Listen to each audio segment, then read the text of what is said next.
Amen, amen, amen. Voilà, donc ce matin, nous allons lire ensemble la parole de Dieu dans le livre de Josué au chapitre 8. Josué, le chapitre 8, à partir du verset 30. On va lire quelques versets jusqu'à la fin donc de ce chapitre 8, mais par la suite, je reviendrai avec d'autres passages dans le chapitre 9. Alors Josué bâtit un autel à l'Éternel, le Dieu d'Israël, sur le mont Ébal, comme Moïse, serviteur de l'Éternel, l'avait ordonné aux enfants d'Israël. Et comme il est écrit dans le livre de la loi de Moïse, c'était un autel de pierre brute, sur lequel on ne porta point le fer. Ils offrirent sur cet autel des holocaustes à l'Éternel, et ils présentèrent des sacrifices d'action de grâce. Et là Josué écrivit sur les pierres une copie de la loi de Moïse, que Moïse avait écrite devant les enfants d'Israël. Verset 33. Tout Israël, ses anciens, ses officiers et ses juges se tenaient des deux côtés de l'arche devant les sacrificateurs, les Lévites, qui portaient l'arche de l'alliance de l'Éternel. Les étrangers comme les enfants d'Israël étaient là, moitié du côté du mont Garizim, moitié du côté du mont Ébal, selon l'ordre qu'avait précédemment donné Moïse, le serviteur de l'Éternel, de bénir le peuple d'Israël. Josué lut ensuite toutes les paroles de la loi, les bénédictions et les malédictions, suivant ce qui est écrit dans le livre de la loi. Ça parle particulièrement de Deutéronome, chapitre 27, 28 et consorts.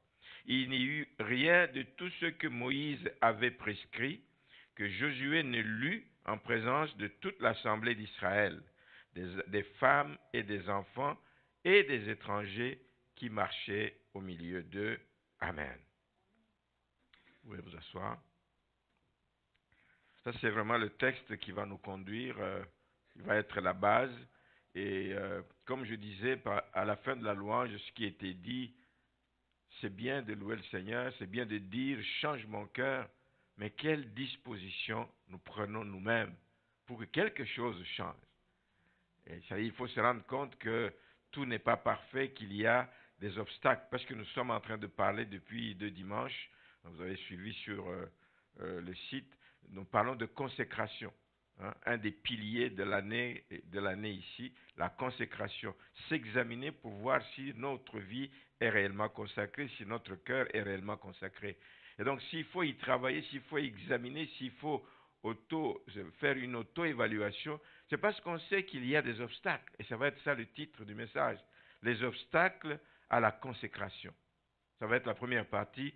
Sans doute que je continuerai une autre fois avec la deuxième partie. Donc, les obstacles à la consécration. Nous voulons tous mener une vie de consacré. Nous voulons tous vivre de façon à plaire au Seigneur, mais on sait qu'il y a des obstacles que nous allons rencontrer. Et nous avons commencé à parler de l'importance de cette consécration pour tous ceux qui se considèrent comme disciples du Seigneur. Tu ne peux pas te dire disciple du Seigneur sans chercher à être consacré totalement à lui. Corps, âme, esprit, tout entier. Et nous avons donné, rappelez-vous, dimanche dernier, l'exemple de Paul, qui lui, quand il a connu le Seigneur, quand il a rencontré le Seigneur, il a choisi de vivre pour Christ. That's it. That's all. Vivre pour Christ. C'était son choix.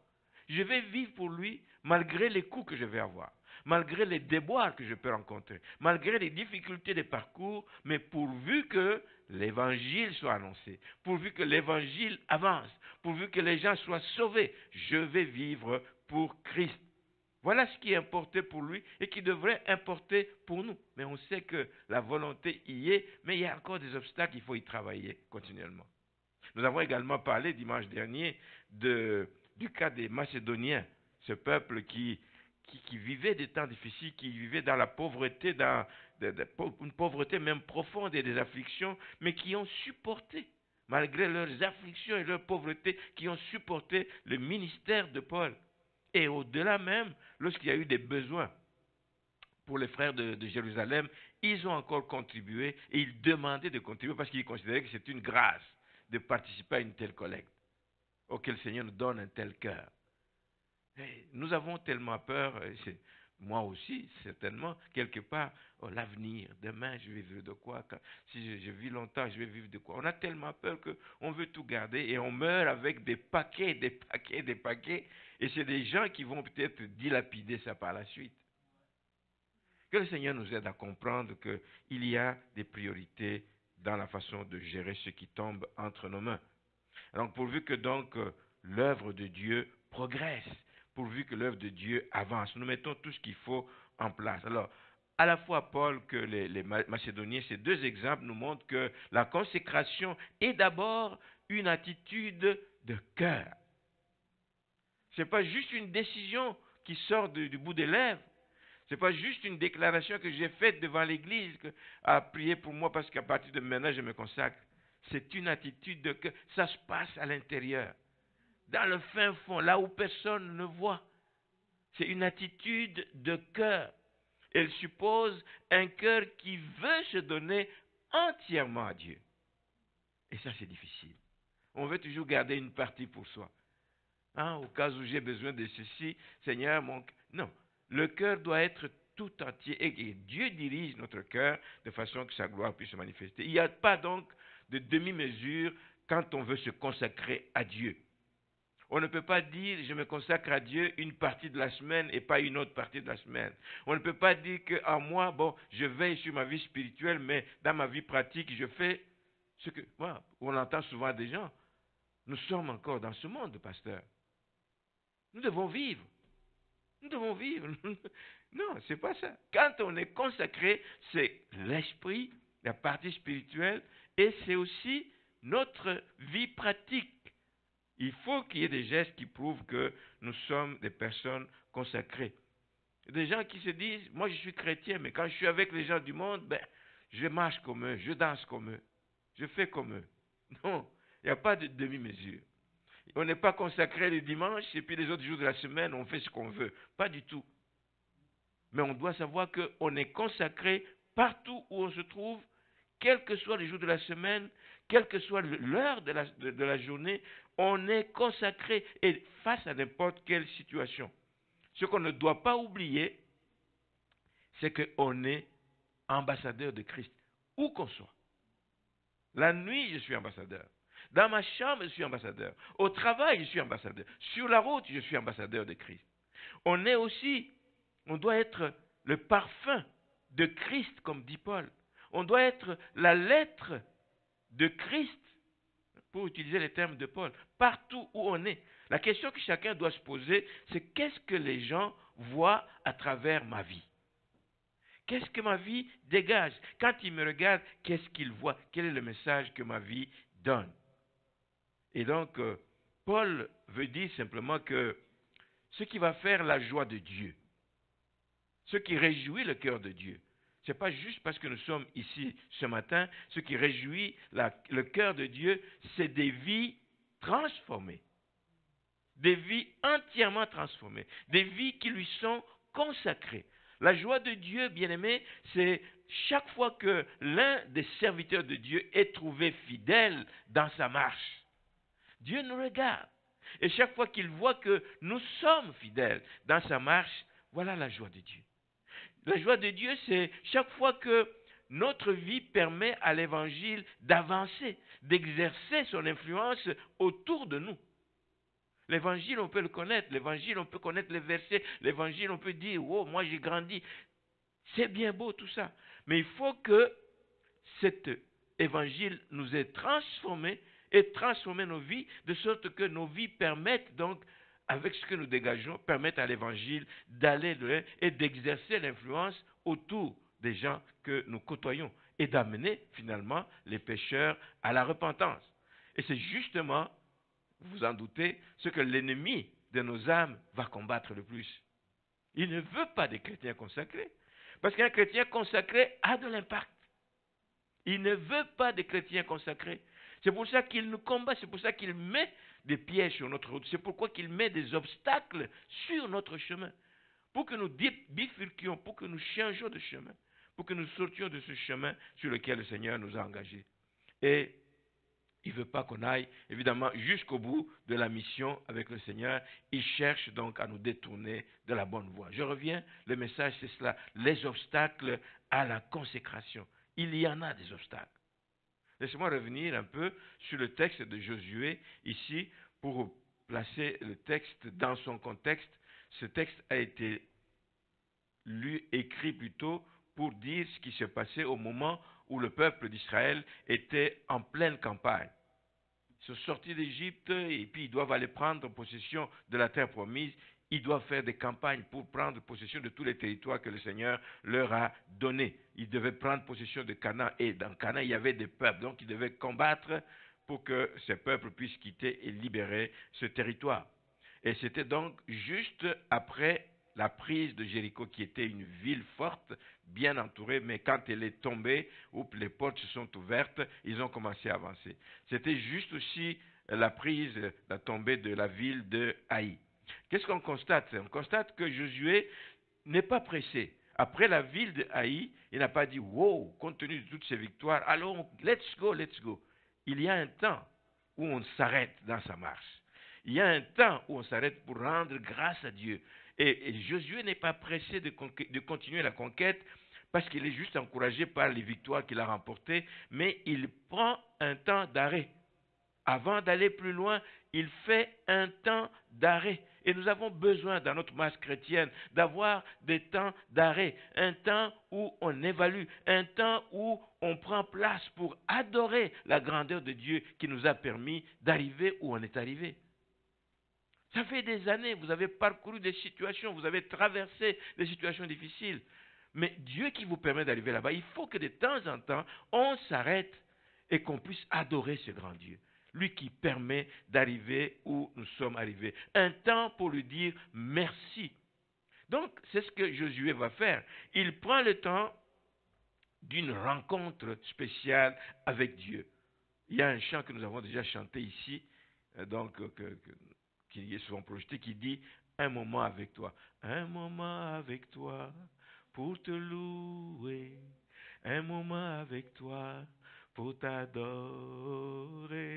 Un moment avec toi pour te louer. Un moment pour te dire merci. On doit avoir ce temps. On doit avoir ce temps. Tu es d'accord avec moi?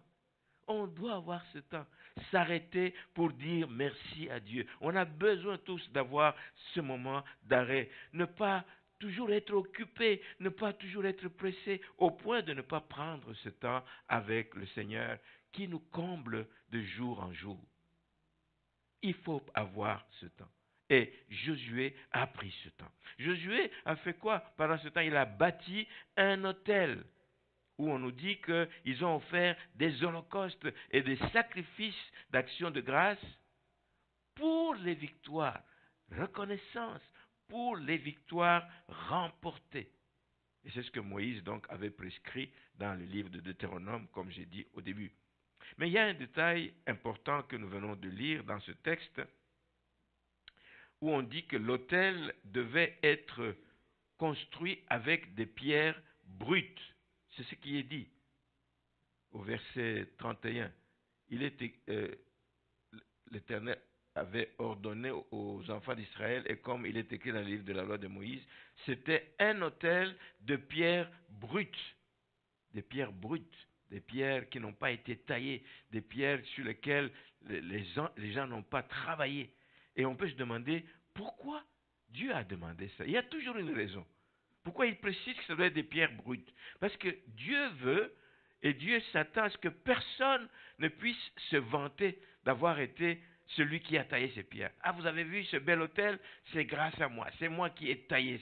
Dieu ne veut pas ça. C'est un autel de pierres brutes, que personne ne vienne avoir une prétention quelconque qui dit « Ah, mais c'est grâce à moi que ça a été fait. C'est par moi. Oh, depuis que je n'ai plus même la main à la pâte, il n'y a rien qui va dans cette église. » Non, Dieu ne veut pas ça. Il n'y a pas un culte qui puisse lui être agréable lorsqu'on vient devant lui avec des prétentions. Des pierres brutes. tels que lui les a créés. On les prend, on les dépose l'une au-dessus de l'autre et on bâtit un autel pour que l'homme n'ait pas de prétention. Voici ce que Josué a fait. La troisième chose que je vais signaler dans ce texte, c'est que Josué ne fait pas ce service seul. Ah, je vais me laisser dans mon coin, je vais louer et remercier le Seigneur. Il ne fait pas le service lui seul, ou entouré seulement des proches collaborateurs. Non, il le fait en présence des sacrificateurs, de tous les autres. Et il le fait aussi en y associant tout le peuple. C'est pour apprendre au peuple à louer Dieu. C'est pour apprendre au peuple à être reconnaissant, à adorer Dieu pour ce qu'il accomplit jour après jour. Il y avait des hommes, il y avait des femmes, les enfants aussi étaient là. Et c'est important d'associer toujours les enfants à ce que nous faisons pour que, d'abord, c'est eux qui vont être l'église de demain.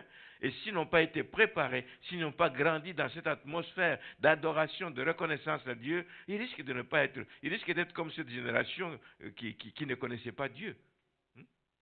Après Josué.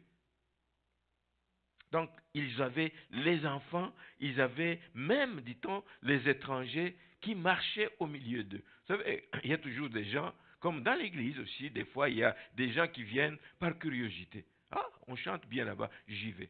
C'est pas mauvais, laissez-les venir. Ici aussi, il n'a pas chassé les étrangers en disant, ceci ne vous concerne pas, c'est réservé aux enfants d'Israël. Venez, voyez comment on adore Dieu, vous allez apprendre aussi à adorer Dieu. Même aussi, il y a des gens qui viennent ici avec des faiblesses, avec des difficultés, pas toujours les regarder de travers, dire non, non, non, nous c'est la réunion des saints ici. Non, bien aimé. Les étrangers étaient là, les enfants étaient là. Dans l'église, on doit aussi accepter que des gens soient là et on ne doit pas négliger, on doit négliger personne. La quatrième observation qu'on peut faire dans ce texte, c'est qu'il prend toujours le temps de rappeler la loi, les prescrits de la loi.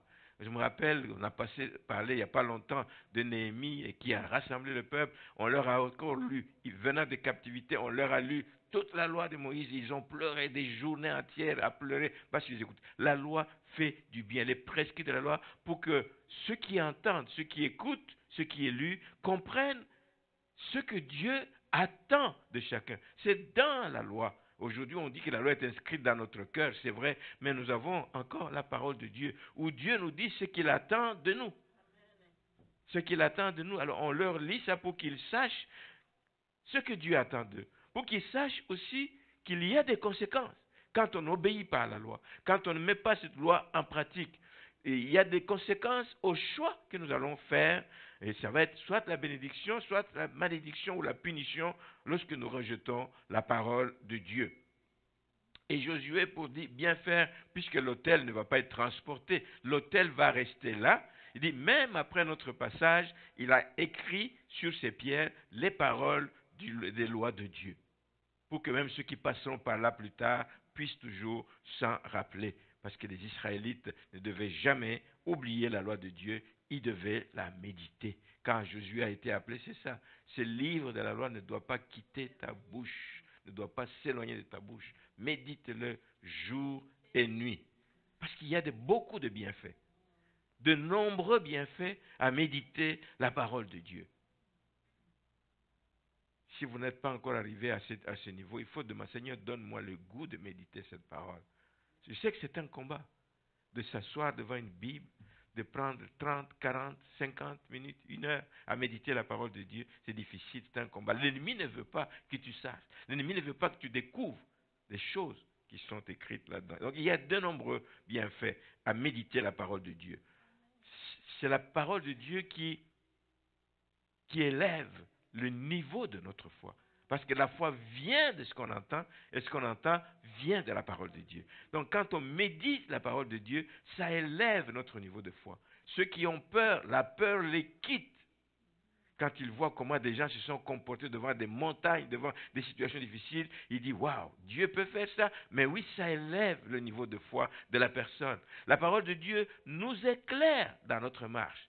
Nous avons besoin d'un guide, nous avons besoin de la lumière. La parole de Dieu est une lampe à mes pieds, une lumière sur mon sentier. On doit savoir où on pose nos pieds. Amen. Et la parole nous éclaire quand on la médite. Beaucoup de bienfaits. La parole de Dieu nous donne aussi l'intelligence. L'intelligence nous donne aussi la sagesse. Ce n'est pas des choses qu'on acquiert sur les bancs de l'école. L'intelligence vient de la méditation de la parole de Dieu.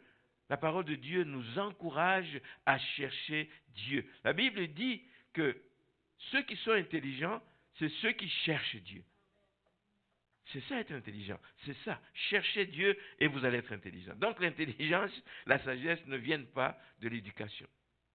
Tu peux avoir fait, on en connaît, qui ont été faire toutes les universités du monde, les meilleurs diplômes du monde, mais ils ont l'éducation, mais ils n'ont pas l'intelligence. Quand vous les voyez comment se comporter, quand vous les voyez comment vivre, mener une vie malheureuse, alors qu'ils ont des connaissances qui débordent partout, mais l'intelligence, c'est de connaître Dieu. Quand tu connais Dieu, tu es riche. Quand tu connais Dieu, tu gagnes du terrain. L'intelligence, c'est cela. Rappelez-vous simplement que les premiers disciples, ce n'étaient pas des gens instruits. Jésus est allé prendre le commun des mortels, des gens simples, à l'exception de Paul, peut-être, qui a été à l'école chez Gamaliel. Il était un homme bien éduqué. Les autres apôtres, c'était des gens du peuple. C'était des pêcheurs, c'était des gens, des travailleurs de main, etc. Mais ils n'avaient pas d'éducation comme telle. Par contre, ce sont des gens qui, nous dit la Bible, ont bouleversé le monde. Ils ont bouleversé le monde. Alléluia. Ils ont bouleversé le monde. Et on connaît aussi des personnes bien éduquées, évidemment, mais qui, eux, vivent dans les ténèbres, carrément, dans le noir complet. Donc, c'est des gens bien éduqués, avec peut-être beaucoup de possibilités, mais qui ne peuvent pas dormir, etc. Mais non, moi, je connais mon Dieu, je recours à lui quand j'ai des problèmes, et puis je dors en paix. Je me couche et je me réveille en paix. Amen. Amen. Amen. Et il y a une parole d'un président, un des premiers présidents des États-Unis que je vous partage ici. Je vais juste le citer. C'est Theodore Roosevelt, hein, il était président des États-Unis, qui a dit ceci en parlant d'éducation, tout ça. Il dit, si un homme est un voleur, il peut voler un paquet de cigarettes ou une cartouche de cigarettes. Il peut voler. Mais si vous éduquez ce même homme, vous l'éduquez, il s'en sort avec plein de diplômes, il finira par savoir, voilà ce qu'il aura gagné, il finira par savoir comment voler un camion rempli de cartouches de cigarettes. Voilà ce que fait l'éducation. C'est extrême, mais ça donne une idée. Ça donne une idée. Cette éducation ne te donne pas de valeur, d'avoir la peur du péché, la peur du mal, pas nécessairement. Ça te donne des connaissances et tu développes les moyens pour aller faire des meilleurs coups plus grands que juste te limiter à un paquet de cigarettes. Si un homme est un voleur, il peut voler un paquet de cigarettes ou une cartouche, mais si vous l'éduquez, ce même homme finira par savoir comment voler un camion rempli de cartouches de cigarettes. Comme quoi, c'est la méditation de la parole de Dieu qui va avoir un impact dans la vie de chacun, un impact indéniable sur notre degré de consécration, mais ce n'est pas l'éducation que l'on peut avoir eue. Amen. Alors la construction donc d'un autel sur le mont Ébal et la lecture de la loi pour le peuple sont venus comme pour sceller, pour mettre un cachet, une confirmation que yes, Dieu l'a fait, nous avons pris cette partie du territoire, nous venons de gagner cette première étape de la conquête, nous mettons un saut, oui, nous voulons continuer avec toi parce que nous voyons qu'avec toi, nous ferons toujours des victoires, nous aurons toujours du succès. Ils ont mis comme un cachet par ce temps d'arrêt, par cet hôtel qui a été construit et même par l'engagement qu'ils ont pris en eux-mêmes de dire, oui, nous allons vivre selon ce que dit la parole de Dieu. Et comme j'aime souvent le dire ici dans notre église, quand on veut aller plus loin dans la consécration, l'ennemi n'est jamais loin. Il n'est jamais loin. Il est aux aguets. Quelqu'un vient de décider et dit, mais avec un tel message que j'ai écouté aujourd'hui, ma vie doit changer. Ma vie doit changer. L'ennemi l'entend. Et il va venir. Et il va vous attendre au tournant. Comme j'ai déjà apporté un message ici, qu'il y a des moments favorables où l'ennemi viens agir. C'est quand tu viens d'avoir une bénédiction, quand tu viens de prendre une décision de changer du tout au tout. L'ennemi dit, ah, je suis là, tu vas voir. Des obstacles t'attendent au tournant. C'est cela qui arrive. Ici, après cette étape, ils ont mis un cachet. Après cette étape, ils viennent rencontrer des rois des contrées du sud. Donc ils veulent continuer vers le sud pour faire leur conquête. Il y a des rois qui les attendaient. Ils ont entendu tout ce qu'ils ont fait comme dégâts auprès des gens de Jéricho, des Amoréens, etc. Ils disent, oh, ces gens sont en route vers nous. Qu'est-ce qu'ils se disent? Plutôt que chacun combatte de son côté, ils se mettent ensemble, une coalition des rois. Ils disent, mettons nos forces ensemble pour arrêter ces envahisseurs. Mettons nos forces ensemble. Et ils décident évidemment de se coaliser. Mais parmi eux, il y avait un peuple de Gabaon, les Gabaonites. Le roi regarde, il dit, mais regarde, moi je suis la prochaine localité qui va certainement attaquer. C'est vers ici qu'ils s'en viennent. Je ne suis pas sûr que cette coalition avec les autres rois va porter des fruits tout de suite. Je ne suis pas sûr qu'ils vont m'assurer tout de suite la protection. Il vaut mieux que je cherche à me débrouiller tout seul. Que j'aille négocier avec ces gens-là. Parce que je sais, nous avons eu des nouvelles, comment Dieu travaille avec eux, comment Dieu les amène loin. Nous avons eu ces nouvelles. Il vaut mieux donc faire une coalition, sinon nous allons tomber donc entre leurs mains. Parce qu'ils se sentaient directement menacés et ils n'étaient pas sûrs de pouvoir résister. Donc ils décident d'aller négocier avec les Israélites, mais moyennant la ruse. Moyennant la ruse. L'ennemi va se manifester à Israël à travers les habitants de Gabaon. On les attendait au tournant. On les attendait au tournant. Les gens de Gabaon étaient proches de ce peuple. Ils ont eu vent de ce qu'ils savaient. Ils avaient certaines informations sur ce qui s'est passé avec le peuple d'Israël. Ils savaient que Israël, quand il vient dans un territoire, c'est pour s'emparer du territoire et pour mettre dehors, si pas exterminer ses populations. Ils le savaient. Ils savaient ce que disaient. Peut-être que parmi les étrangers, justement, qui étaient là, quand ils ont écouté la loi, qui disait quand vous arrivez dans un territoire, vous balayez, il n'y a personne qui doit rester, ces peuples là-bas. Donc ils savaient que les gens viennent pour s'emparer de leur territoire. Ils savaient que la main de Dieu était avec ce peuple d'Israël, partout où ils sont passés, et que ça ne va pas changer quand ils viennent vers nous. Ils le savaient. Mais ils connaissaient aussi les règles que Dieu avait données à ce peuple pour la conquête des villes. C'est ces règles que Josué a encore rappelées au peuple en leur lisant tout ce qu'il y a dans Deutéronome. Notamment dans Deutéronome au chapitre 20, il leur dit ceci, au verset 10, « Quand tu t'approcheras d'une ville pour l'attaquer, tu lui offriras la paix. » Toi, tu demandes à la ville, tu lui offres la paix. Si vous voulez la paix, oui, à ce moment-là, si elle accepte la paix et t'ouvre ses portes, ça c'est le verset 11, tout le peuple qui s'y trouvera te sera tributaire et asservi. Ça c'est ce que les consignes ont été données à ce peuple. Mais je vais aller au verset 15. Il dit, c'est ainsi que tu agiras à l'égard, et on précise, à l'égard de toutes les villes qui sont très éloignées de toi, très éloignées du pays que je t'ai donné. C'est ce que tu vas faire. Très éloigné de toi. Tu ne le feras pas avec ceux qui sont proches de toi. Tu le feras avec ceux qui sont très éloignés de toi et qui ne font point partie des villes de ces nations, les nations que tu dois conquérir. Ce sont ces villes à qui tu peux donc donner la paix. Sinon, tous les autres, Dieu avait dit, tu prends possession du territoire. Tu chasses ces peuples. Parce qu'il savait que vivre avec ces peuples allait corrompre les Israélites. Bien-aimés, ça nous montre que l'ennemi de nos âmes connaît aussi la parole de Dieu. Des fois même, il la connaît mieux que nous la connaissons. Il peut venir te dire des choses en fonction de ce que dit la parole. Eux aussi, ils connaissaient ce qu'on leur a lu là-bas. Il dit, ah, donc nous allons trouver le moyen de ne pas nous présenter sous notre vraie image.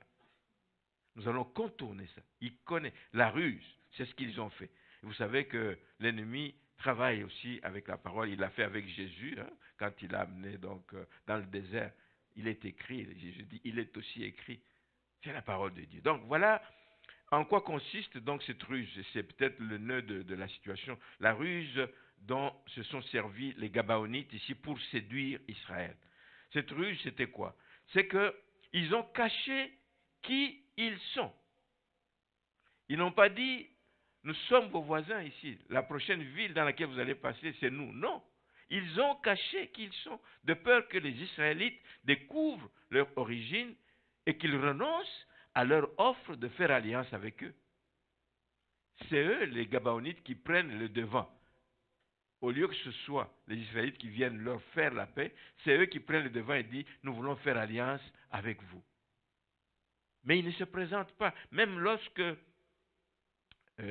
Josué pose la question, qui êtes-vous, au verset 8 du chapitre 9, il dit, qui êtes-vous et d'où venez-vous?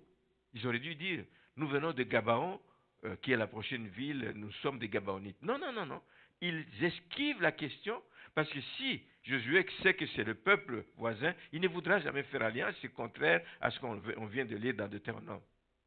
Donc, il passe à côté, et ça vous rappelle que l'ennemi de nos âmes va agir de la même façon. Il se cache toujours. La Bible dit qu'il ne se présente jamais sous son vrai jour. Il se déguise en ange de lumière.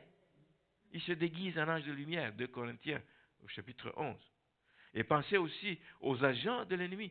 L'ennemi a ses agents qui l'infiltrent dans les églises. Vous le savez. Vous avez été dans d'autres églises, vous le savez, qu'il y a souvent eu des gens qui sont venus, mais qui sont venus avec l'intention de nuire, de détruire, d'arrêter, de diviser l'église. Il y a des gens, des infiltrés de Satan. Il agit de la même façon. C'est toujours avec de bonnes intentions que ces gens viennent. Quand ils viennent rencontrer les pasteurs, quand ils viennent rencontrer, oh, Seigneur m'a dit, Seigneur va faire, je vais m'occuper de ça. Et comme on a besoin d'ouvriers, comme on a besoin de gens, souvent on tombe dedans, on dit, oh, viens frère, viens. Et c'est comme ça qu'ils agissent. Mais ils ne vont jamais présenter leurs intentions cachées, qui est de détruire, qui est de nuire. Et ils vont le faire de l'intérieur. Parce que quand l'ennemi est entré dans tes murs, ben il va mieux t'atteindre. Il connaît tous les secrets. Il est dans l'église, il entend tous les communiqués. Il connaît les sujets de prière, il connaît les faiblesses de l'église, il connaît tout ça. Il sait par où il va attaquer. L'ennemi va travailler comme ça. Donc, l'ennemi, quand il travaille de l'intérieur, est plus dangereux parce qu'il détient beaucoup d'informations. Et c'est ce que les Gabaonites, donc, allaient faire. C'est en insistant, donc, comment ils ont fait pour se présenter à Josué. Ils ne disent pas d'où ils viennent, ils disent juste, nous voulons faire alliance avec vous. Mais ils commencent par élever Dieu. Ils insistent sur la grandeur de Dieu. Nous avons entendu la renommée de votre Dieu. Il est redoutable. Ce qu'il a fait pour vous est extraordinaire.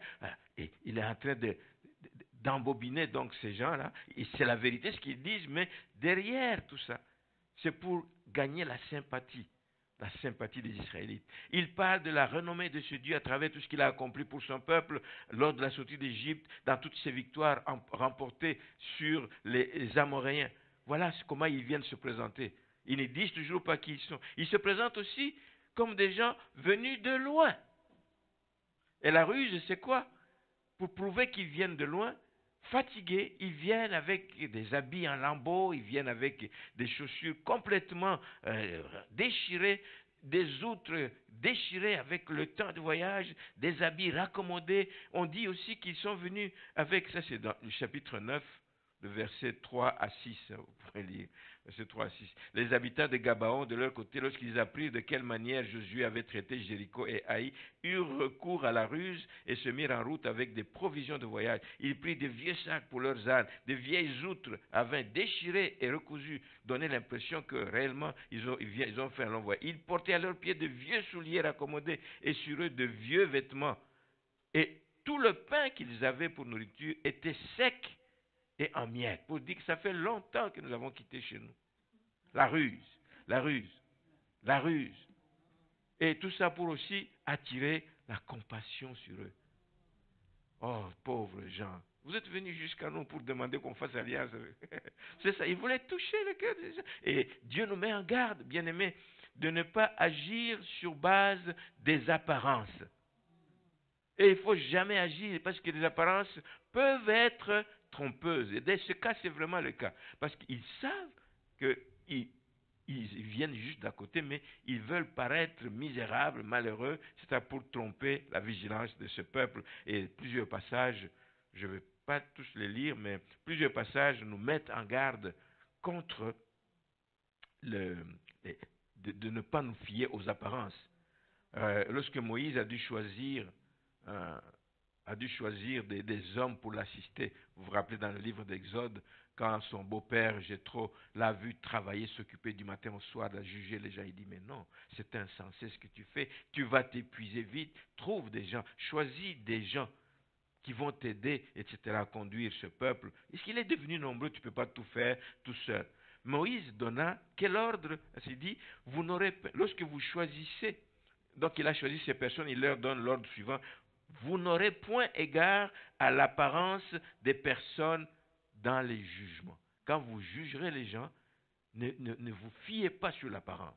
Faites la justice, mais pas basée sur les apparences. C'est dans Deutéronome au chapitre 1er. L'Éternel a aussi averti, vous savez, Samuel, lorsqu'il devait aller choisir le remplaçant de Saül, de ne pas se fier à ceux qui frappent les yeux. Ne vous fiez pas à ce qui frappe les yeux dans le choix de celui qui va remplacer Saül. Il dit, l'homme regarde à ce qui frappe les yeux, mais l'Éternel regarde au cœur. C'est le cœur qui est le moteur d'une vie. Un autre exemple ici, c'est que c'est du temps de Malachie, où un reproche a été adressé aux sacrificateurs de cette époque pour s'être éloignés des normes de Dieu. Voici ce qui est dit. Et moi, dans cette prophétie, dans Malachie 2, verset 9, et moi je vous rendrai méprisable et vil aux yeux de tout le peuple, parce que vous n'avez pas gardé mes voies et que vous avez égard à l'apparence des personnes. Vous vous basez sur l'apparence des personnes quand vous interprétez la loi. Non, Dieu nous met en garde. Et Jésus lui-même, plus tard, dans Jean chapitre 7, il nous enseigne de ne pas juger selon l'apparence, mais avoir le discernement. C'est important. Eux sont tombés dans le piège, les gens de Gédéon ici, ils sont tombés dans le piège. Nous devons plutôt, comme dit Paul aux Corinthiens, nous devons plutôt marcher par la foi et non par la vue. Alors revenons sur Josué et les anciens d'Israël. Qu'est-ce qu'on voit? On voit malheureusement que toutes ces paroles flatteuses, toutes ces belles paroles que les Gabaonites ont prononcées ont touché leur orgueil. Et l'ennemi sait comment nous avoir. Il sait comment nous avons ce petit orgueil à nous là que l'on veut préserver, tout ça. Et il va faire des choses pour aller toucher notre orgueil. Les paroles flatteuses des Gabaonites ont touché leur orgueil et ils sont tombés dans le piège. Eux qui venaient de prendre du temps à faire des sacrifices d'adoration, des sacrifices d'action de grâce, et qui venaient de prendre le temps de méditer la parole de Dieu, qui venaient d'être avertis, qui venaient de prendre la résolution de renouer l'alliance avec Dieu, ils se laissent avoir juste pour un problème d'orgueil. Ils se sont précipités à prendre une décision sans consulter l'Éternel. Sans consulter l'Éternel. Ils prennent une décision sur base de la parole de ces gens. Nous venons de très loin. Ils prennent une décision sur base des apparences que ces gens ont présentées. Et la conséquence de toutes les séductions, évidemment, on la voit dans le chapitre 9. Et je vais juste lire le verset 14 et jusqu'à 16. Les hommes d'Israël prirent de leurs provisions, prirent donc des provisions de ces gens fatigués et autres, et ils ne consultèrent point l'Éternel. Josué fit la paix avec eux et conclut une alliance par laquelle il devait leur laisser la vie, et les chefs de l'assemblée le leur jurèrent. Ils ont signé un pacte. Nous allons vous laisser la vie. Vous allez être en paix avec nous, et sans consulter l'Éternel. Mais 3 jours, verset 16, 3 jours après la conclusion, l'ennemi n'a pas attendu longtemps. Il a atteint son but. Vous venez de signer un contrat, un acte, une alliance. Vous ne pouvez plus redire parce que c'est le nom de Dieu qui risque d'être injurié. Il dit comment vous êtes des serviteurs de Dieu, vous avez signé une alliance et vous ne respectez pas, donc vous faites injurier le nom de votre Dieu. 3 jours après la conclusion de cette alliance, les enfants d'Israël apprirent qu'ils étaient juste leurs voisins. Leurs voisins et qu'ils habitaient au milieu d'eux. C'était trop tard. C'était trop tard et on sait que malheureusement, Cette décision a eu des conséquences à long terme. Pas juste dans l'immédiat, a eu des conséquences à long terme. Nous n'allons pas en parler aujourd'hui. Parce que si vous lisez dans le livre de 2 Samuel, au chapitre 21, on sait qu'il y a eu une famine en Israël parce que Saül fit périr les Gabaonites alors que Israël avait signé un pacte avec eux de ne pas leur faire de mal. Mais Saül, etc., il fait périr les Gabaonites, mais ça a provoqué la famine dans le pays. Il y a eu une autre conséquence, c'est que pour guérir, pour bannir tout ça, il fallait donc corriger, une façon de corriger, et il a fallu donner des gens, des innocents, des gens qui n'avaient rien fait de mal, qui ont été pendus pour expier la faute de Saül. À cause de cette précipitation, à cause de cette erreur que Josué et les anciens ont faite de se précipiter à signer le pacte avec les Gabaonites sans consulter l'Éternel. En terminant ce matin, il y a une grande leçon de cet épisode pour l'Église, comme corps de Christ. Et quand je dis Église, c'est vous et c'est moi. L'Église, c'est la somme de nous tous. Nous sommes l'Église. Si nous voulons marcher de victoire en victoire, si nous voulons marcher selon la parole de Dieu, nous devons obéir à la parole de Dieu. Nous devons la mettre en pratique. On vient de vous lire la parole de Dieu, pas longtemps après, vous agissez contrairement à ce qui a été dit. Il faut que nous puissions donc apprendre à marcher selon la parole de Dieu. C'est la seule façon d'assurer le succès dans ce que nous faisons. C'est la seule façon de remporter les victoires dans les combats qui nous attendent, malgré les obstacles. Ils ne manqueront pas. Les obstacles seront toujours là tant que nous sommes ici-bas. Les pièges de l'ennemi seront toujours là. Mais nous pouvons passer à travers lorsque nous marchons selon la parole de Dieu, en prenant le temps toujours de consulter Dieu. Alors, résistons au plan de l'ennemi, au pouvoir des ténèbres. Résistons, marchons dans la sanctification. Combattons, frères et sœurs, le mal dans la vie des fidèles. Quand on dit que l'Église doit vivre dans la sanctification, c'est qu'il faut commencer par la vie de chaque membre. Nous devons combattre le mal dans la vie de chaque fidèle. Éviter de laisser entrer le monde dans l'Église.